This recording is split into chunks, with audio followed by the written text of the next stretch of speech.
Hello friends, good morning. Welcome back to my channel Shobhanish world. আমি গত 2 দিন ধরে মায়াপুর নবদ্বীপ যাওয়ার ভ্লগ শেয়ার করছি।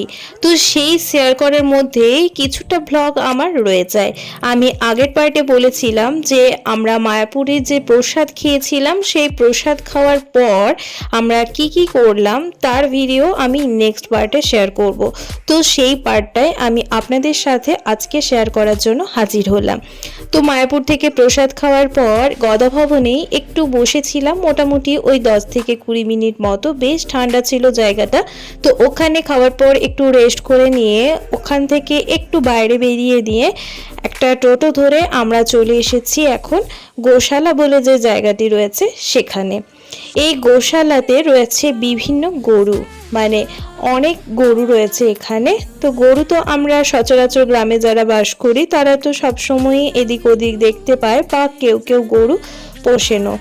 তো যাই হোক, সে গরু দেখার মতো কিছু নেই, তবে যেহেতু এখানে এসেছি তাই গোশালা বলে যে জায়গাটি রয়েছে সেটা একবার ঘুরে যাওয়ার ইচ্ছে হচ্ছিল, তাই ঘুরতে এলাম। তো এখানে দেখুন, এই হচ্ছে গরু। এই গরুগুলোকে কত সুন্দরভাবে সযত্নে রাখা হয়েছে আর কত আরামভাবে রাখা হয়েছে। দেখুন, ফ্যান চলছে, তার সাথে বিভিন্ন খাবার রয়েছে যেগুলো এই গরুদেরকে খাওয়ানো হয়। গোসেবা একটা পরম ধর্ম, আর গরুকে তো আমরা গোমাতা হিসাবে জানি বা মানি। তো সেজন্য গরু সেবা হচ্ছে একটা পরম ধর্ম।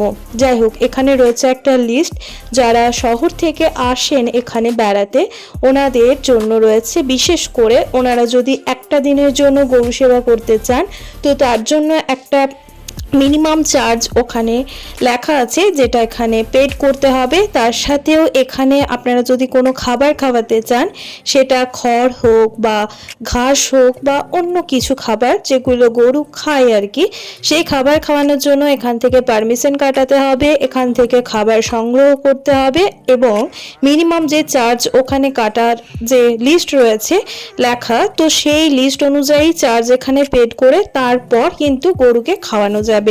যাই হোক, আমরা পুরো জায়গাটা ঘুরে দেখিনি, জাস্ট কয়েকটা দেখেই বেরিয়ে পড়লাম। তো আবারও টোটো ধরে চলে এসেছি যেখানে আমরা টোটো ধরেছিলাম সেই জায়গাটায়।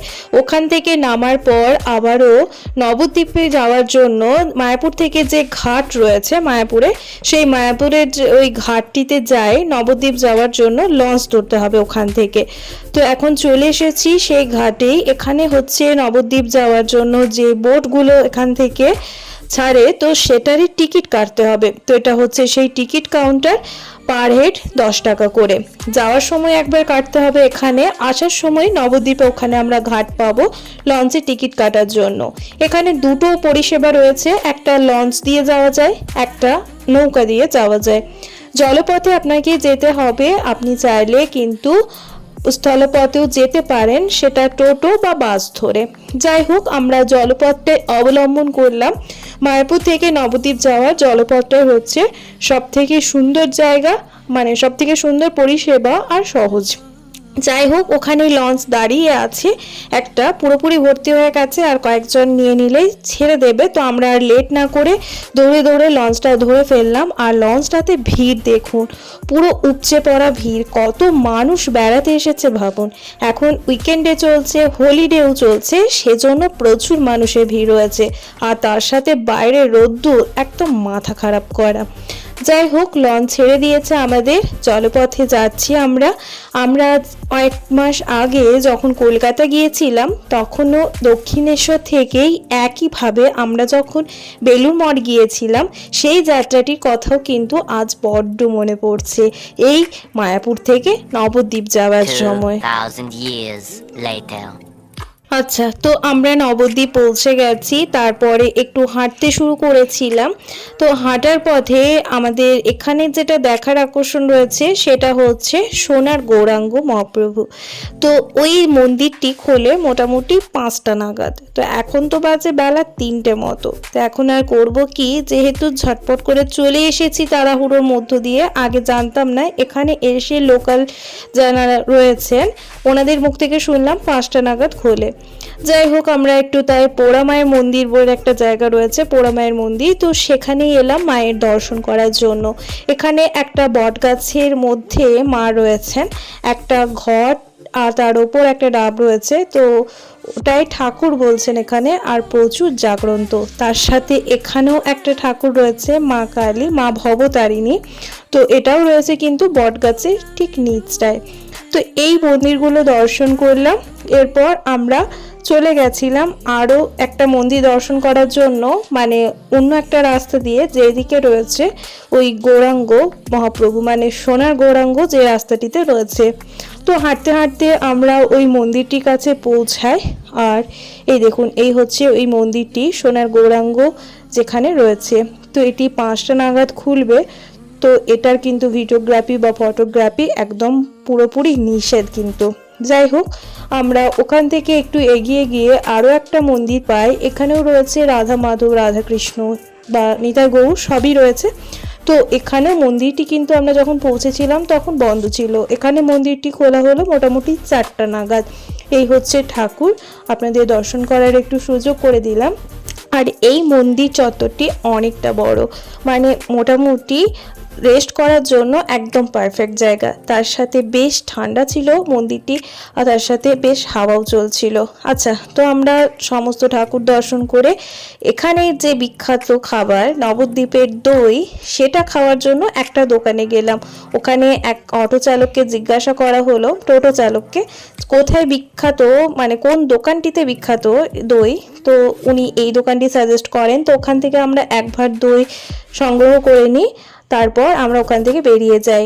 আমাদের এখানে লোকাল যখন দই কিনি তখন সেই দইটা নবদ্বীপের দই বলে বিক্রি হলেও সেটার টেস্ট বা সেটা নবদ্বীপে, সেটা কিন্তু একদমই মিথ্যা কথা। কারণ এখানের দই, যেটা নবদ্বীপের দই বলে বিক্রি হয়, সেই দই আর নবদ্বীপের দই দুটোর মধ্যে কিন্তু আকাশ পাতাল পার্থক্য। এমনি এমনি কিন্তু ওই জায়গা জিনিসটা বিখ্যাত হয়ে যায় না। নবদ্বীপের দই কিন্তু বিখ্যাত হওয়ার কারণ রয়েছে, কারণ নবদ্বীপের দইয়ের স্বাদ জাস্ট অসাধারণ ছিল। আমি পুরো ভয়েস ওভারটা পরে দিচ্ছি, তাই আপনাদেরকে প্রথমেই বলে দিতে পারলাম। যাই হোক, তো নবদ্বীপে বিখ্যাত দই সেটা তো খেতেই হয়, সেজন্য আমরা টেস্টও করেছিলাম। আমরা চেষ্টা করি যেখানে যাই সেই জায়গার বিখ্যাত খাবারটি আগে টেস্ট করার। তো যাই হোক, যখন কপালে থাকে বা সম্ভব হয়, সুযোগ থাকে, তখন সেটা সদ্ব্যবহার করে ফেলি। আর যদি কপাল মন্দ হয় তাহলে হয়তো পাই না। তো আবার আমরা জলপথ দিয়ে ফিরলাম মোটামুটি মায়াপুরের ঘাটটাতে, যে ঘাট থেকে আমরা যাত্রা শুরু করেছিলাম। তো এরপর আমরা গাড়িতে চেপে পড়েছি। আর আমাদের যে ড্রাইভার দাদা ছিল, তো ওনাকে বলা হয়েছিল, মানে দাদা বলেছিল এই কৃষ্ণনগরের সরপুরিয়া, বিখ্যাত সরপুরিয়া আনার জন্য।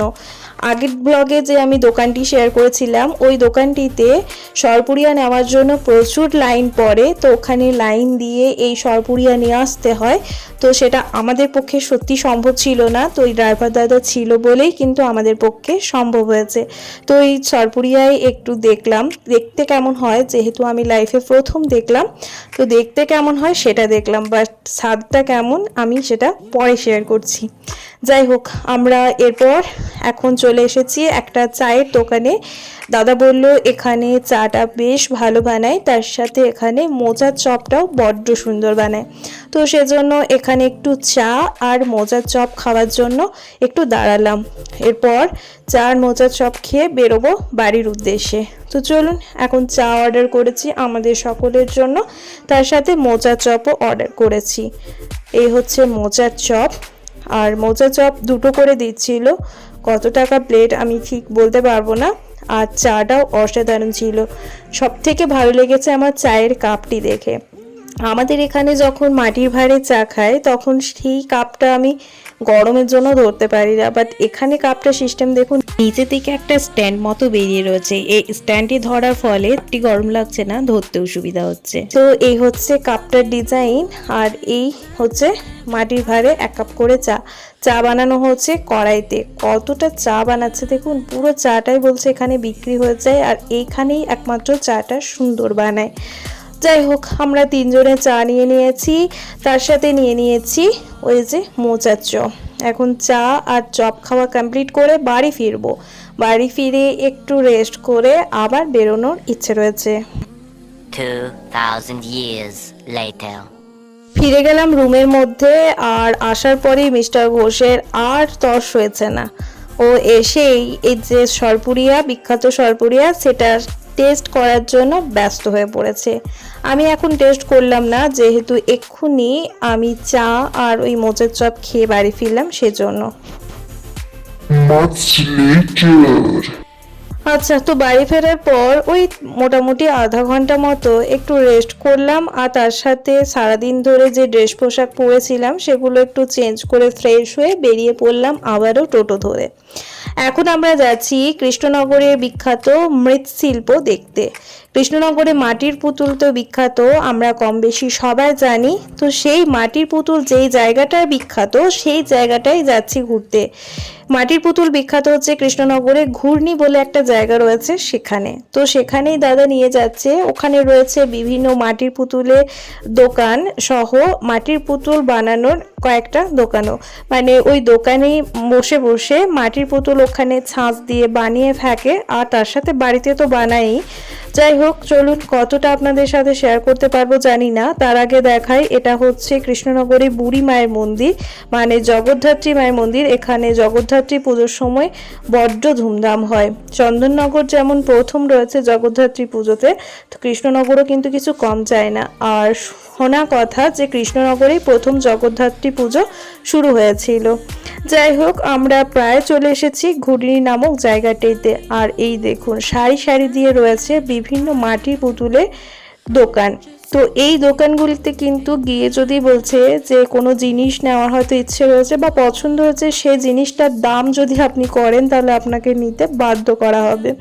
তো সেই ভয়ে আমরা আর সেইভাবে জিনিসটার দাম করতে পারছিলাম না, কারণ দামে যদি না হয় আর দামটা যদি বেশি পড়ে যায়, যদি না নেওয়া হয় তাহলে ব্যাপারটা খারাপ হবে। যাই হোক, তারপর একটু যাওয়ার পরেই চোখে পড়লো একজন এই মাটির পুতুলগুলো একটু শুকিয়ে যাওয়ার পর শিরিষ কাগজ দিয়ে একটু ঘষে নিচ্ছিল। তো সেই মুহূর্তটি একটি ক্যামেরা বন্দি করলাম আর আপনাদের সাথে শেয়ার করলাম। তার সাথে কি সুন্দর গোপালগুলো দেখুন, ছোট্ট ছোট্ট, খুব ভালো লাগছিল কিন্তু সব মিলিয়ে। যাই হোক, ওখানে কিছুটা সময় পার করার পর আবারও চলে এলাম আরও একটা দোকানে। এই কাকুটার দোকান থেকে আমরা একটা জিনিস নেব ভাবছি। তার আগে আপনাদের সাথে শেয়ার করি এখানে যে বানানো হচ্ছে মূর্তিগুলো সেটা। এই দেখুন, গণেশের মূর্তি বানাচ্ছে।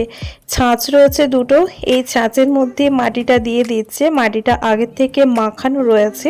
তো এই মাটিটায় একটা ছাঁচে দেওয়া হলো, আরেকটা ছাঁচের মধ্যেও ওই একইভাবে মাটিটা পুরোপুরি ছাঁচটার ওপর ছড়িয়ে দিচ্ছে। তারপর ভালোভাবে ম্যাসেজ করে করে প্রত্যেকটা কণা কিন্তু মিলিয়ে নিচ্ছে।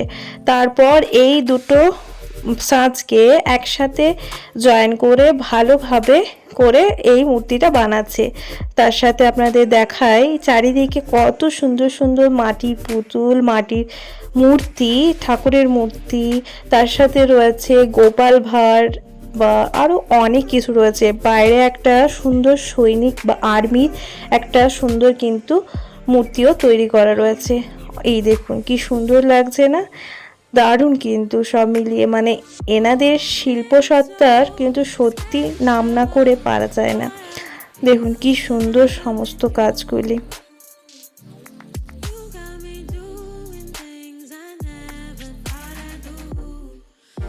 আমরা আমাদের লোকাল মেলা থেকে যখন বিভিন্ন মূর্তি কিনি, সেটা ঠাকুরের হোক বা কোনো শোপিস হোক, তখন ভাবি যে এইগুলো কিভাবে বানায়। তো যাই হোক, দেখার সুযোগ হলো আর দেখেও নিলাম যে এই জিনিসগুলো কিভাবে বানায়। জাস্ট খুব ভালো লাগলো, তাই ভাবলাম এটা একটু ক্যামেরা বন্দি করে আপনাদের সাথেও একটু শেয়ার করি। এটা শুকাতে কতদিন লাগে? একদিন লাগবে, তারপরে শক্ত হবে, ওটাকে পরিষ্কার করতে হবে, তারপর কালারিং নাকি? কালারই দেরি আছে, পোড়াতে হবে, তারপরে সেটাকে আবার সিরিজ করতে হবে, করার পর রং দিতে হবে, রং কমপ্লিট হবে, তারপরে আচ্ছা,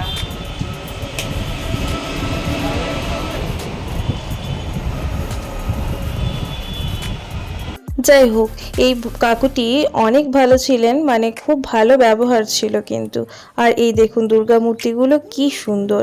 যাই হোক, এই দোকানটায় তুলনামূলকভাবে কিন্তু জিনিসগুলির দাম মানে অ্যাফোর্ডেবল, কিন্তু সব জিনিসই মোটামুটি অ্যাফোর্ডেবল দামের মধ্যেই, মানে অ্যাফোর্ডেবল প্রাইসই বলছিলেন। তো আমরা এখান থেকে একটা দুর্গা মূর্তি কিনি, বেশ ভালো লাগলো, মানে বাড়িতে সাজানোর জন্য খুবই সুন্দর। তবে হ্যাঁ, আমাদের অনেকটা দূর যেহেতু জার্নি করতে হবে, তাই নিয়ে যাওয়াটাই সমস্যা ভাবছিলাম, মানে ওর জন্যই ভয় পাচ্ছিলাম নিতে, যেহেতু এগুলো মাটির তো একটু নড়াচড়া হলেই ভেঙে যাওয়ার ভয় রয়েছে, সেজন্য আর কি। আর এই দেখুন ফাইনাল যে মূর্তিগুলো হবে, যে গণেশের মূর্তিগুলো ওই কাকুটা যে তৈরি করছে, এই হচ্ছে ফাইনাল লুকটা। দেখুন কি সুন্দর লাগছে না? যাই হোক, এগুলো মানে এরকমই হবে এই মূর্তিগুলো পরে, ওটা শোকানোর পর বা কালারিংয়ের পর। তো আমরা ওখান থেকে একটা দুর্গা মূর্তি শুধুমাত্র কিনে নিই, আর সেখান থেকে তারপরে বেরিয়ে পড়ি। আর ভালোভাবে প্যাকিং করার জন্য বলে দিই, আর খুব সুন্দরভাবে প্যাকিং করে দিয়েছিল, তাই আমরা বাড়ি এসে সেটা দেখি খুবই সুন্দর ছিল, তাই মানে ভয়ের হয়তো অতটা কিছু কারণ নেই, খুব সাবধানে যদিও এনেছিলাম। যাই হোক, এই হচ্ছে দোকানটি, দোকানের নাম সহ আমি আপনাদের সাথে একটু শেয়ার করে দিলাম। আর এরপর আমরা ফিরবো বাড়ি। তো চলুন তাহলে এখন রাতের ডিনারটা নিয়ে নেব বাইরের থেকে, শুধুমাত্র রুটিটা, আর তারপর সবজিটা বলছে যে ওরা দুজনে বানাবে, মানে দাদা আর মিস্টার ঘোষ মিলে, তো তাই করবে। তো চলুন এখন আস্তে আস্তে আমরা বাড়ি ফিরি, এখান থেকে টোটো ধরে ফিরতে হবে। তো চলুন, আর তার সাথে আপনাদের পাশাপাশি আরও কয়েকটা যে দোকান রয়েছে সেগুলো বাইরে থেকে একটু শেয়ার করলাম। তো টোটো পেয়ে গেছি আমরা, এখন এই ঘূর্ণি থেকে যেতে হবে আমাদের রুম পর্যন্ত। আচ্ছা, এখন আমরা টোটো করে যাচ্ছি। টোটো থেকে যাওয়ার সময় একটু আগেই নেমে পড়বো বাজারের মধ্যে। তো নেমে পড়েছি আমরা, এখানে রুটি বানাচ্ছে, এখানে 3 জনের জন্য রুটি নিয়ে নেব, বাড়িতে গিয়ে কিছু একটা বানিয়ে নিয়ে তারপর আজকে ডিনারটা কমপ্লিট করে নেব, কারণ সারাদিন এদিক সেদিক করে বাইরের খাবারই খাচ্ছি, তাই আর বাইরের খাবার খেতে সেরকমভাবে ইচ্ছে করছে না। যাই হোক, চলুন তাহলে আজকের মতো ভিডিওটি এখানেই শেষ করছি। কৃষ্ণনগর নবদ্বীপ মায়াপুর খুব ভালো লাগলো জায়গাটি, আপনারা অবশ্যই 2 দিনের জন্য হলেও জায়গাটি ঘুরে আসতে পারেন, মনটা ভালো লাগবে, জায়গাগুলো ভালো লাগবে। তো চলুন দেখা হবে খুব তাড়াতাড়ি নতুন আরও একটি ভ্লগের সাথে। সবাই ভালো থাকুন, সুস্থ থাকুন, আজকের মতো এইটুকুই, ধন্যবাদ।